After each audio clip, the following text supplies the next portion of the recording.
Can you dig it? Can you dig it? Can you dig it? Hey, yeah, boy.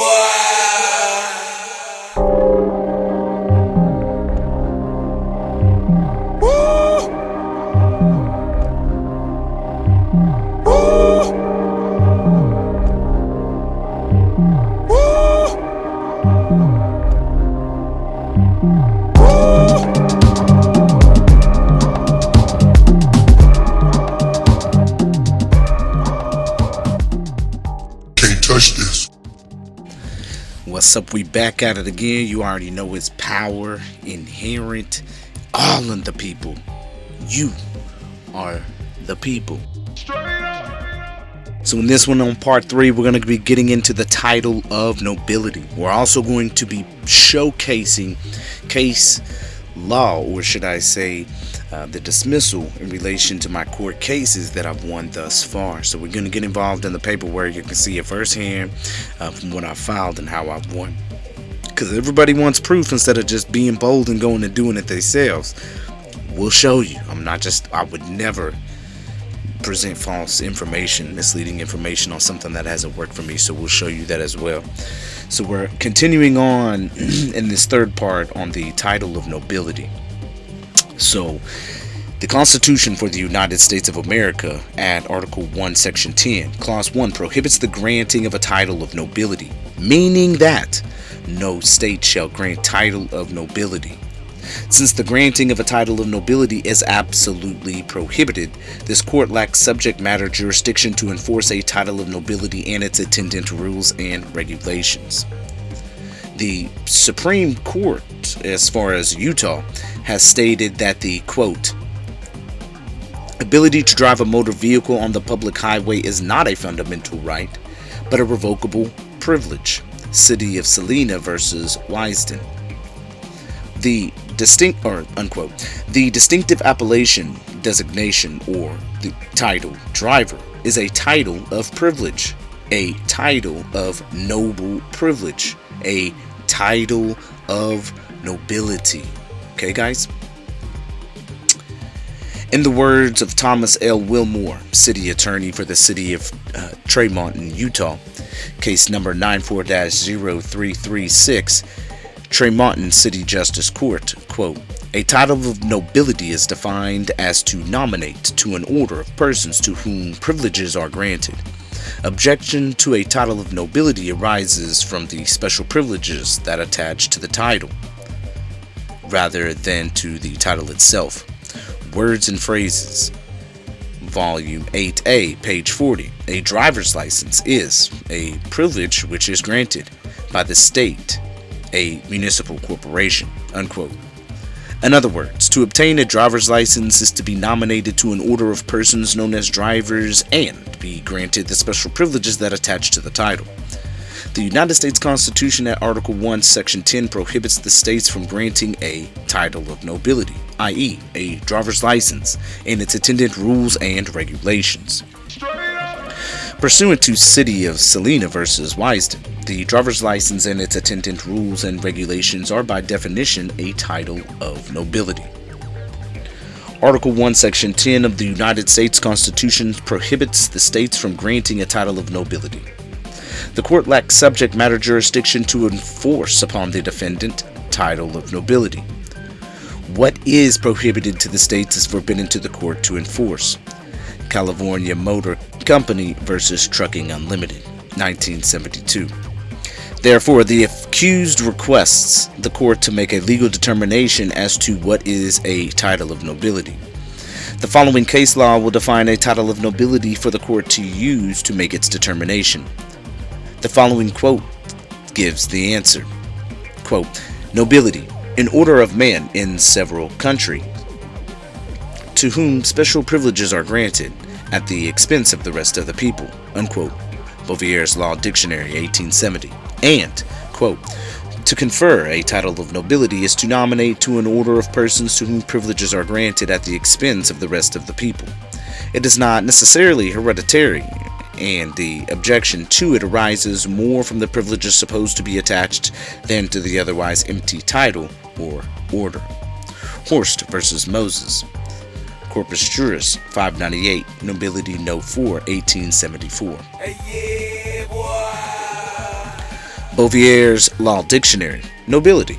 Quote, these component terms, privilege, honor, and emolument, are collectively in the term title of nobility. Horst versus Moses, 1872. And government granted entitled privileges such as driver's license and its privileges are obviously noble entitlements and franchises, as pointed out by Richard B. Stewart, left-wing politician, Rhodes Scholar, and Harvard professor.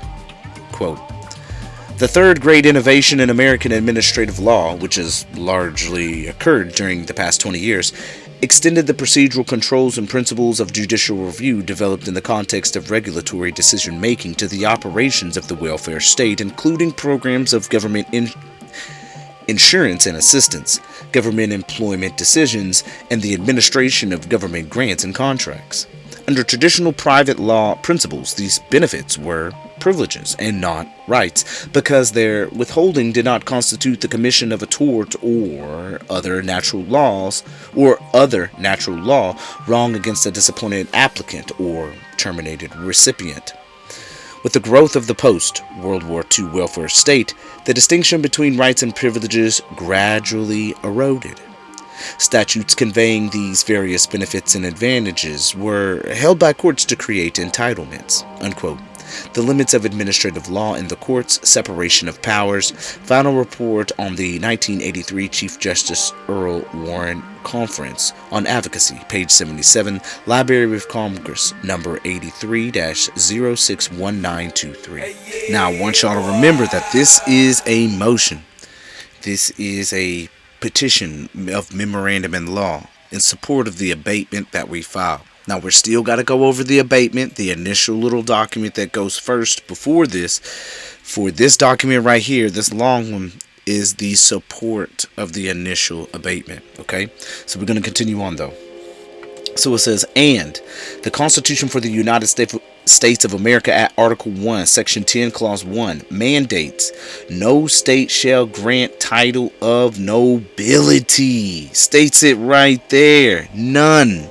You can't give it to me. I don't need it. I don't want it. You can't grant it. Sorry. Try again.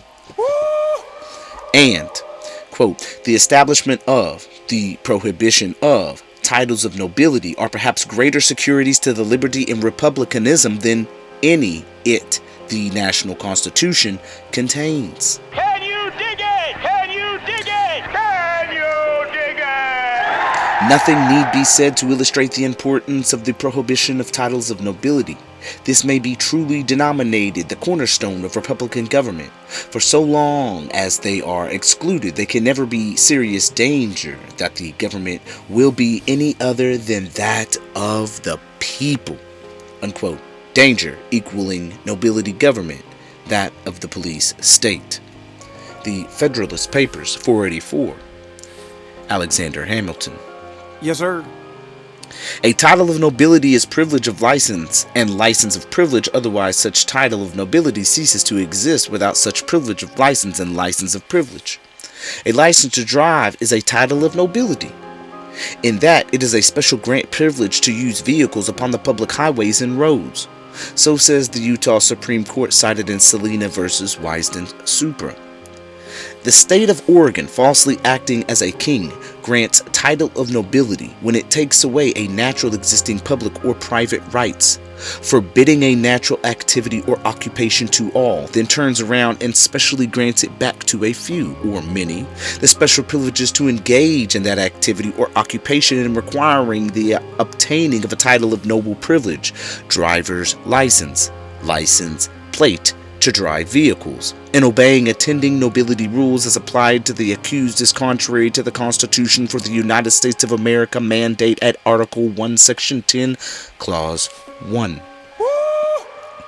Quote, no state shall grant any title of nobility. Yes, sir. unquote. Hence, Oregon revised statutes, etc., all attendant nobility traffic rules, regulations, and penalties made pursuant to such, is to the contrary of the res judicata mandate of the Constitution for the United States of America, lest we be corporate slaves, and it is notwithstanding and void by mere operation of law upon this record as applied to the accused. Hence the court lacks subject matter jurisdiction because of the prohibition of titles of nobility, attendant rules, regulations, and penalties. Uh-oh. Looks like we got a case closed on this one, brother. So let's conclude it all. Let's bring it to the end. Let's hit them with the last few punches and be done with it. Conclusion. It is the duty of the courts to recognize the substance of things and not the mere form.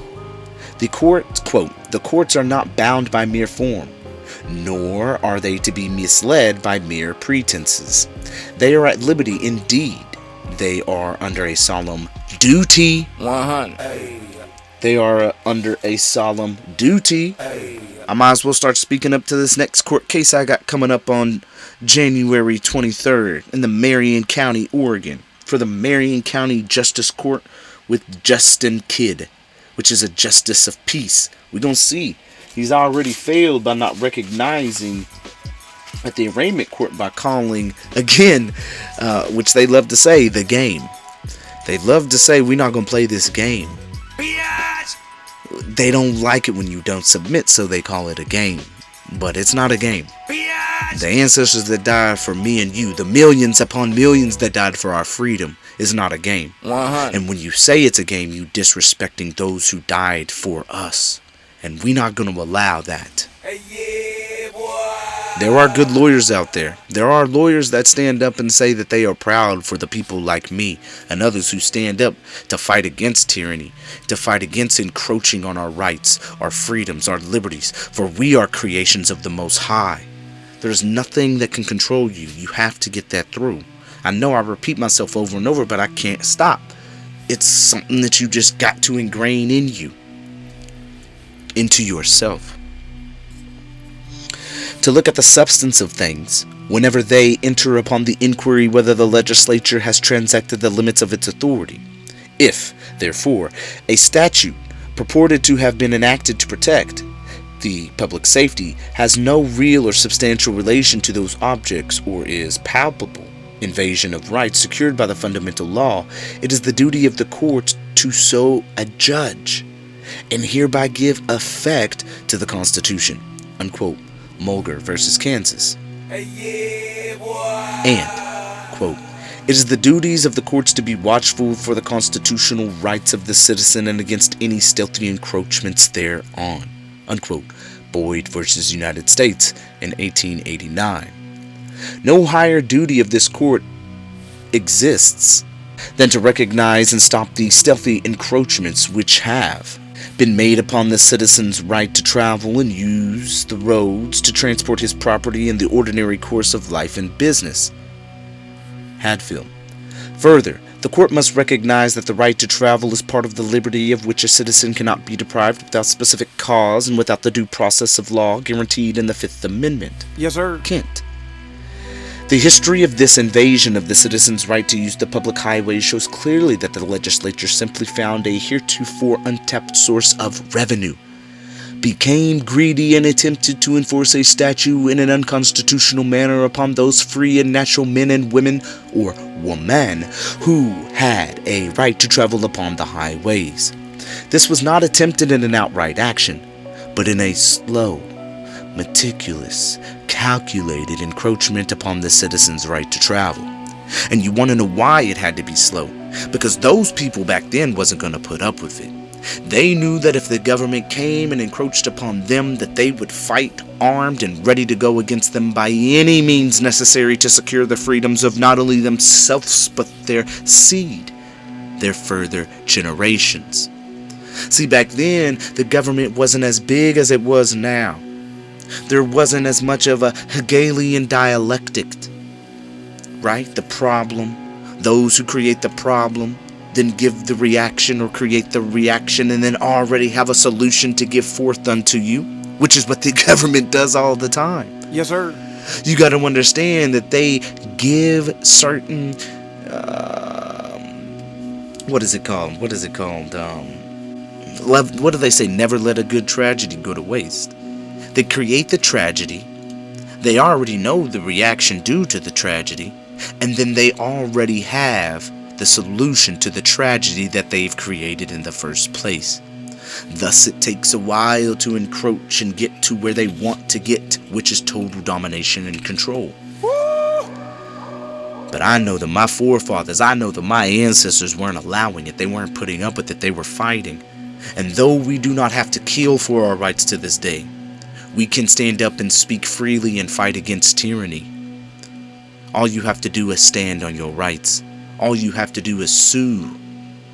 You see what I'm saying? And we can stop this together. It's not about violence, y'all. It's about peace. It's about showing how to operate in a standing of capacity, standing in true sovereignty, the real word of it, not in relation to the whole, I'm a sovereign citizen and I don't, applying what you know, standing on your authority in full capacity. Let's continue. The position must be accepted unless the prosecutor can show his authority for the position that the use of the road in the ordinary course of life and business is a mere privilege. To rule in any other manner without clear authority for an adverse ruling will infringe upon fundamental and basic concepts of constitutional law. This position, that a right cannot be regulated under any guise, must be accepted without concern for the monetary loss of the state. Quote, disobedience or evasion of a constitutional mandate cannot be tolerated, even though such disobedience may, at least temporarily, promote in some respects the best interests of the public. Unquote. Sloat versus Examination. And, quote, economic necessity cannot justify a disregard of constitutional guarantee. Unquote. Riley versus Carter. I like that one. And, quote, constitutional rights cannot be denied simply because of hostility to their assertions and exercise.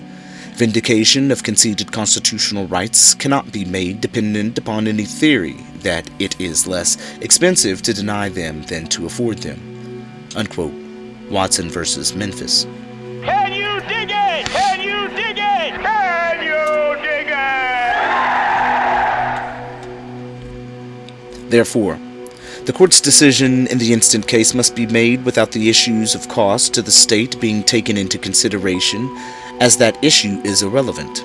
The state cannot lose money that it never had a right to demand from the sovereign people. Finally, we come to the issue of public policy. It could be argued that the licensing scheme of all persons is a matter of public policy. However, if this argument is used, it too must fail, as no public quote, no public policy of a state can be allowed to override the positive guarantees of the Constitution of the United States, unquote, 16 Am. Juris 2nd Constitutional Law, Section 70. So, even public policy cannot abrogate the citizen's right to travel and use the public highways in the ordinary course of life and business. Therefore, it must be concluded that, quote, we have repeatedly held that the legislature may regulate the use of the highway for carrying on business for private gain, and that such regulation is a valid exercise of the police power. Unquote. Northern Pacific R.R. Quote, the act in question is a valid regulation, and as such is binding upon all who use the highway for the purpose of private gain. Unquote. Notice in both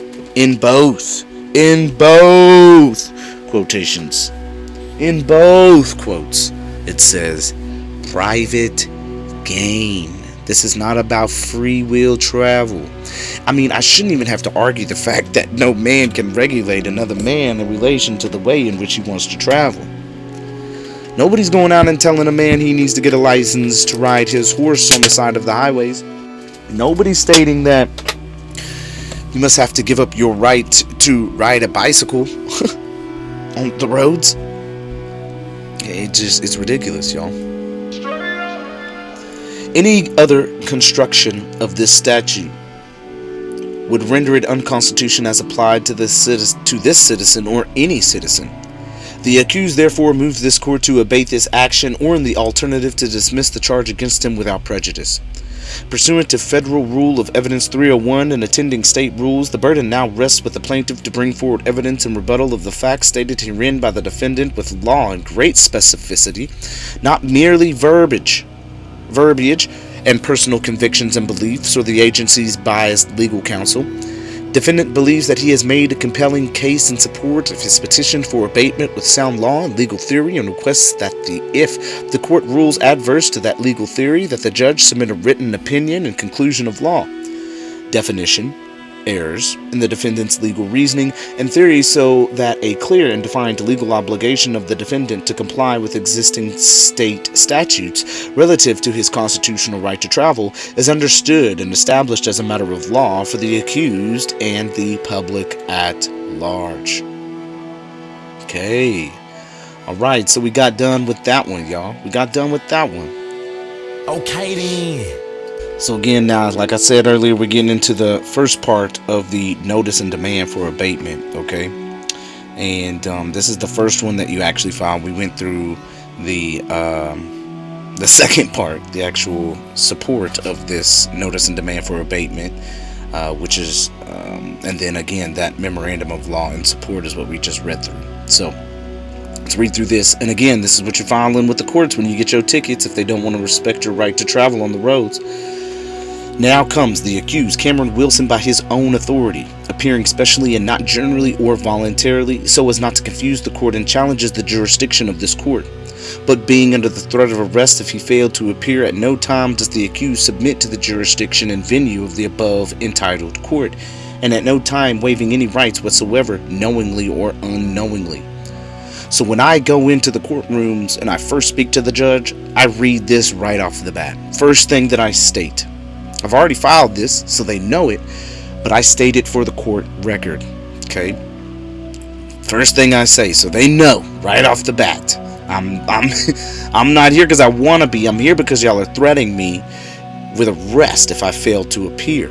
But I'm not submitting to your jurisdiction at all. Whether knowingly or knowingly, rights are not being waived. Okay? Just not happening. Accused asks the court to take judicial notice of the fact that he is without counsel and is not schooled in the law and legal procedures, and is not licensed to practice law. I also read this, excuse me. Actually, I'm reading all this right here when I first go into the court. And if they try to interrupt me, I keep on reading. Because I know that I'm of the highest authority. I just keep reading. I don't stop. And they're not going to interrupt me. And don't allow them to interrupt you and stop. Okay? Therefore, his pleadings must be read and construed liberally. See Haynes v. Kerner, 1980. Burrow v. Estelle in 1981. Further, the accused believes that this court has a responsibility and legal duty to protect any and all of the accused's constitutional and statutory rights. See United States v. Lee, 1882. The accused gives notice that this action be abated or dismissed immediately, or show cause why the accused should not take all lawful recourse against the accuser for willingly and knowingly violating my rights under Title 18 U.S.C. Section 242. Determination of material facts via tacit procuration. Number 1. Can the state legislature, with the power to make all statutes, laws, and needful rules, abrogate by that power the citizens' constitutional guarantees? Oh my gosh, look at me. Number 2. The accused is possessed of all rights pursuant to the Constitution for the United States of America, the Constitution of the Oregon State, common law, and the rules applicable to criminal procedure. 3. The accused makes this special appearance in order to determine what rights will be afforded him by this court and which rights will be denied. 4. Due process requirements of the federal and state constitutions require, among other procedures, that the accused be furnished by the plaintiff with a verified complaint of injury, so that the accused may consider a plea other than guilty. Shut the fuck up! Now, this is a big one because they cannot provide that to you. There is no verified complaint of injury. There is no injury. You've caused no harm or injured nobody. There are violations. There's no crime that's been committed. Okay? Number 5. By the plaintiff not being afforded this fundamental right, he cannot determine the nature of the offense he is being charged with that has caused damage to the plaintiff, of what plea other than guilty is available to him. Number 6. By denying the accused the accusatory instrument, the court is denied subject matter jurisdiction, and there is no valid charging document before the criminal court at the time of this arrangement. Number 7. Absence of a verified complaint or information denies the court of subject matter jurisdiction, and even if the accused appears in court, the judge cannot arraign him unless the accusatory instrument has been filed. Number 8. In order for the court to have subject matter jurisdiction, the police officer who was issued and served the traffic ticket must, at or before the return date, file with the criminal court a misdemeanor complaint, a simplified information or an information charging the person named in the appearance ticket with the offense specified therein. Number 9. It may be that the court has a misunderstanding of what the law requires that the signed appearance ticket is sufficient document upon which to arraign Cameron Wilson. 10. The appearance traffic ticket utterly fails to meet the requirements of an accusatory pleading, in that it fails to state the title of action, the name of the plaintiff, or contain a statement of the public offense which it allegedly charges. It fails to constitute a accusatory pleading, since it is not sworn to before some officer entitled to administer oaths. 11. In addition, the appearance/traffic ticket is not subscribed by any prosecutor. It is signed by the police officer, but he is only a witness and is not identified as one who is authorized by law, who may be a prosecuting attorney representing the people. 12. As the prosecuting attorney does not ascribe to the appearance/traffic ticket, the people of this great land known as Oregon have not charged the accused with any crime whatsoever. 13. Without an accusatory instrument subscribed by the prosecuting attorney charging the accused with a crime, there is no charge for Cameron Wilson to plead to or defend against. 14. The accused Cameron Wilson has met the plaintiff, whoever that may be, step by step, by the special appearance as he agreed to and promised in the appearance/traffic ticket. It would be the plaintiff who has chosen not to prosecute by not filing a verified complaint, therefore depriving this court of any jurisdiction. Okay? Yeah, boy. So there it is. That's the first one that you file. And that one's going to hit them pretty hard to where they're not going to know what to do. They can't. They can't fight you. For a charge to be brought against you, there has to be a verified complainant of the people. There has to be a VC, verified complainant. If there's no verified complainant, and that's what I always state within these court proceedings, where is the verified complainant? They can't bring one forth. Yes, sir. The police officers work for the corporation. They can't be one of the people in that capacity. It doesn't work. You guys have to understand how the law works, y'all. So this is a document that I use sometimes I don't. Sometimes I'll use it just as another element to another motion to bring into the court, right? Because it has some good things in here that is said as well. I use this in a case against Battleground City of Washington and Richfield City of Washington, as well as the state of Washington. This is a motion to strike or dismiss. It says, now comes Cameron James Wilson, a natural individual, alleged defendant in error by special appearance, not submitting to the court's jurisdiction, who hereby moves this court to strike or dismiss the complaint filed by Officer David Sim for lack of ratification of commencement, no corpus delicti, no plaintiff, and lack of personam jurisdiction. Grounds are set forth below. 1. Objection for lack of ratification of commencement. There is no claim. Federal and State Rules of Civil Procedure, Rule 17a, Real Parties and Interest. Quote, every action shall be prosecuted in the name of the real party and interest, an executor, administrator, guardian, bailee, trustee of an express trust, a party with whom or in whose name a contract has been made for the benefit of another, or a party authorized by statute may sue in that person's own name without joining the party for whose benefit the action is brought. And when a statute of the United States so provides, an action for the use or benefit of another shall be brought in the name of the United States. No action shall be dismissed on the ground that it is not prosecuted in the name of the real party in interest until a reasonable time has been allowed after objection for ratification of commencement of the action by, or rejoinder, or substitution of the real party in interest. And such ratification, joinder, or substitution shall have the same effect as if the action had been commenced in the name of the real party in interest. Federal Rules of Civil Procedure, FRCP Rule 1, quote, there is one form of action, the civil action, unquote. Let's take a look at what this rule is saying. Quote, no action shall be dismissed after objection for ratification of commencement of the action by real party in interest, unquote. What is ratification of commencement? It is a claim. No one has a claim in government. They can't have a claim. They are neither injured nor trespassed. Uh-oh. We getting somewhere now, huh? See, I told you there was some good stuff in here, bro. I believe that this ratification is the piece that comes before the question of claim. And if someone alleges they have a claim, then they have to produce the ratification of commencement. According to the Federal Rules of Civil Procedure, FRCP Rule 1, there is only one form of action, a civil action. This is important because 1. All crimes are commercial, 27 CFR 72.11, and 2. Every alleged crime has to have a nature and cause, and be prosecuted in the name of the people of the state as the real party in interest, not the people of the state of Washington, or the people of the state of Washington, as that is the corporation and is a possibility. There is neither an injured party nor trespass. All crimes are commercial, as indicated at 27 CFR 72.11, and every alleged crime has to have a nature and cause and be prosecuted in the name of the people of the state. 2. There is no corpus delicti.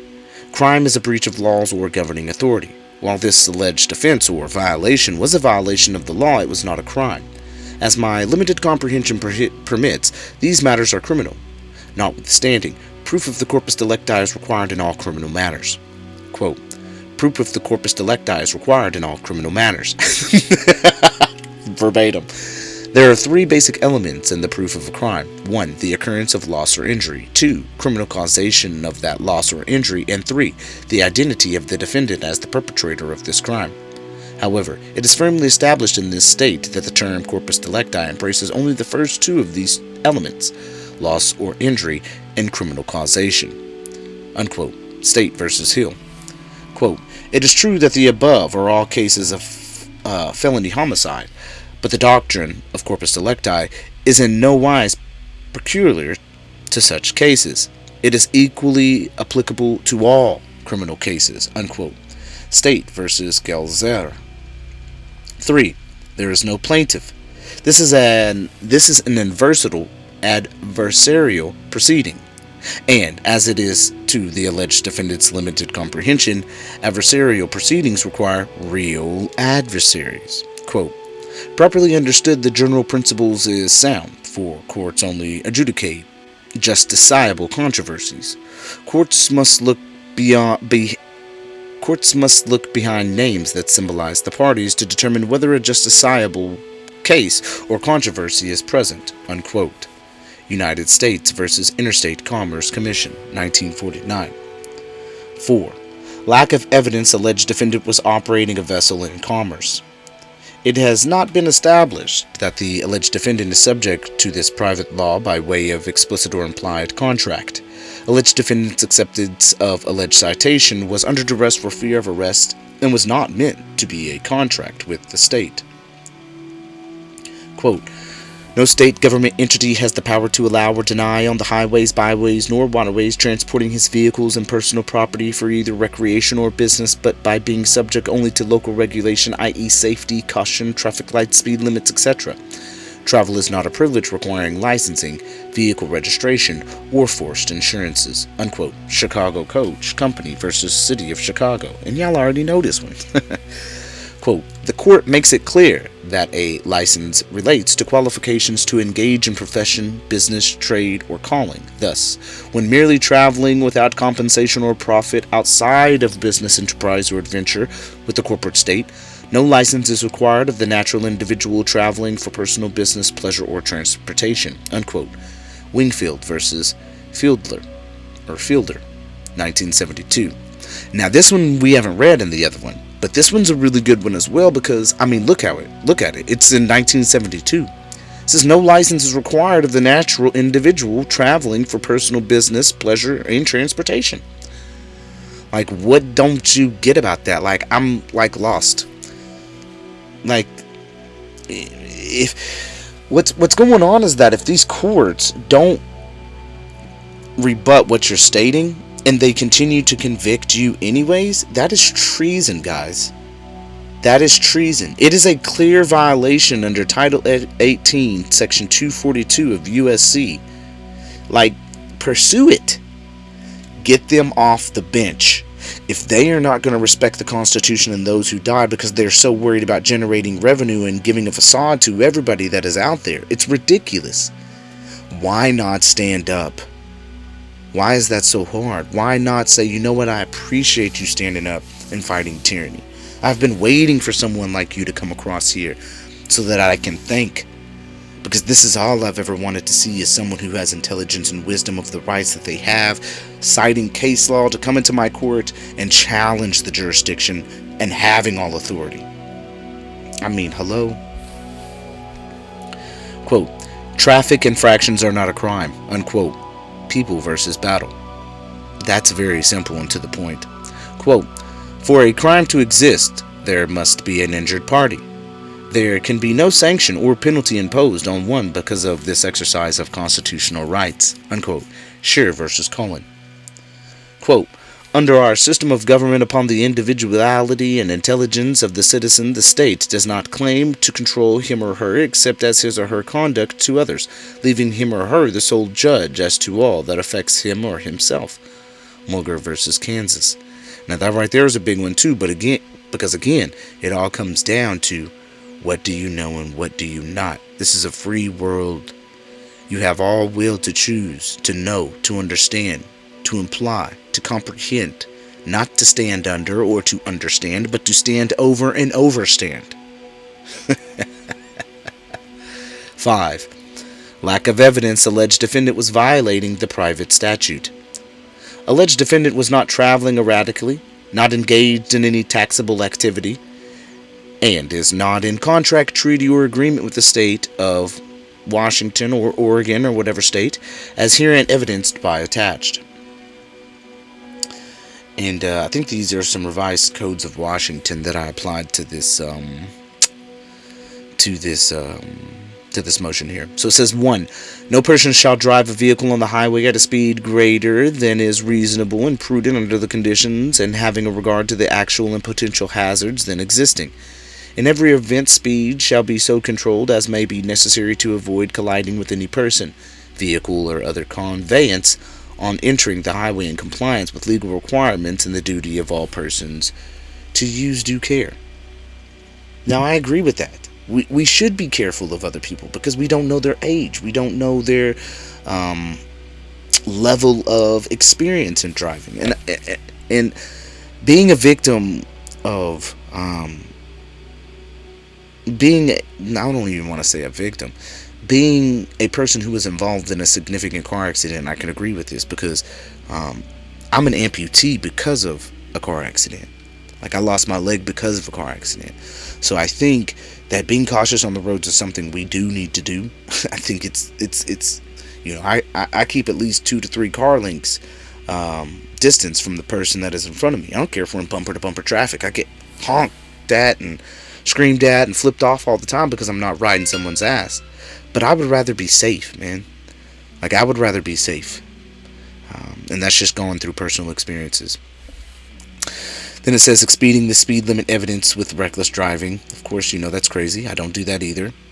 But let's go through some general reservation of rights.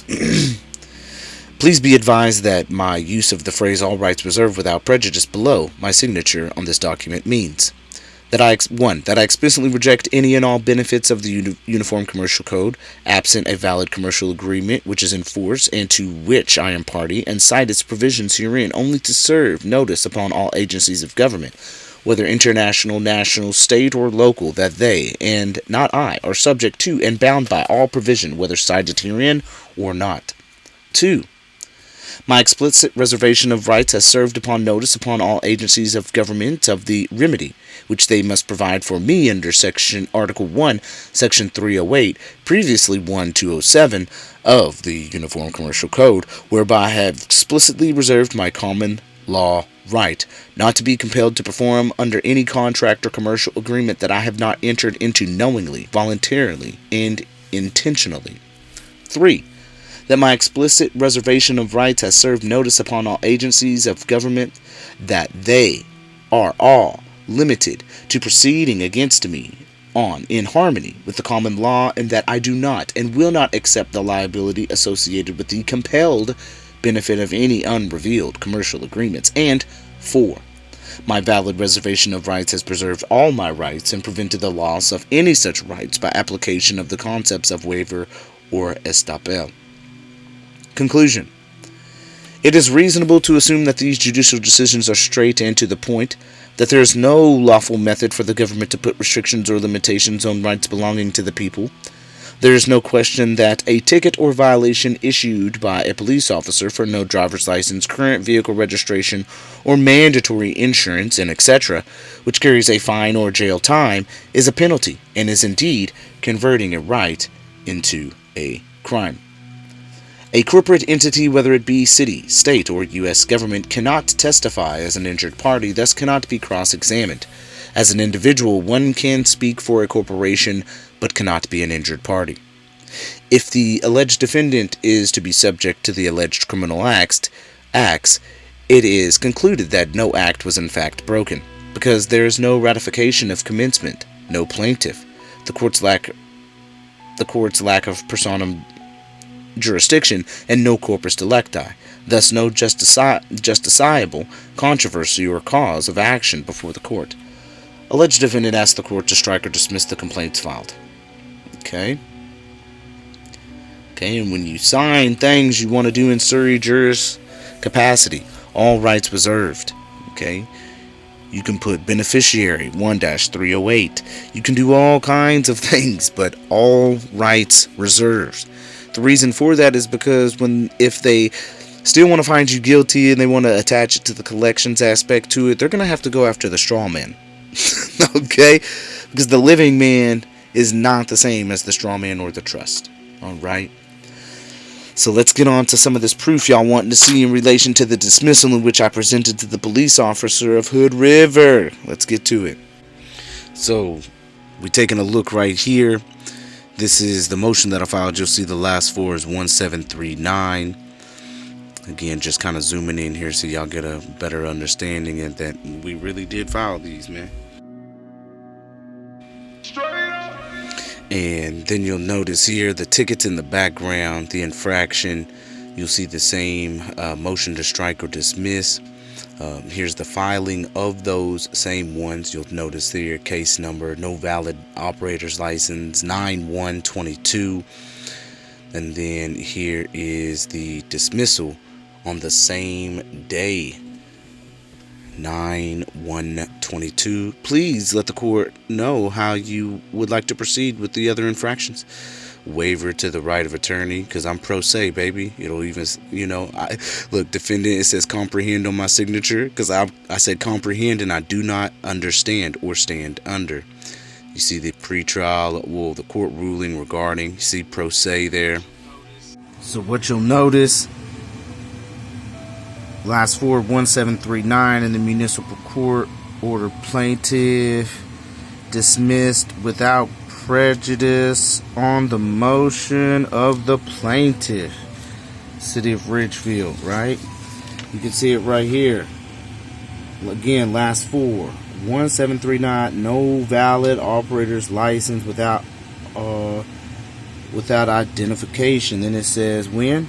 September the 1st, the arraignment, the court setting. That's when I went there on the arraignment, spoke up, and then look, on the same day, that's when they dropped it, bro. 1739. Here's the filing of the motion, August 30th, on everything that we just read through, guys. On everything we just read through, guys. Come on, man. Ain't no bullshit around here. This one got filed too. Motion to strike and dismiss. We just got done reading that, guys. Okay, and this was the copy that I had submitted, but this was the one that was filed. Okay.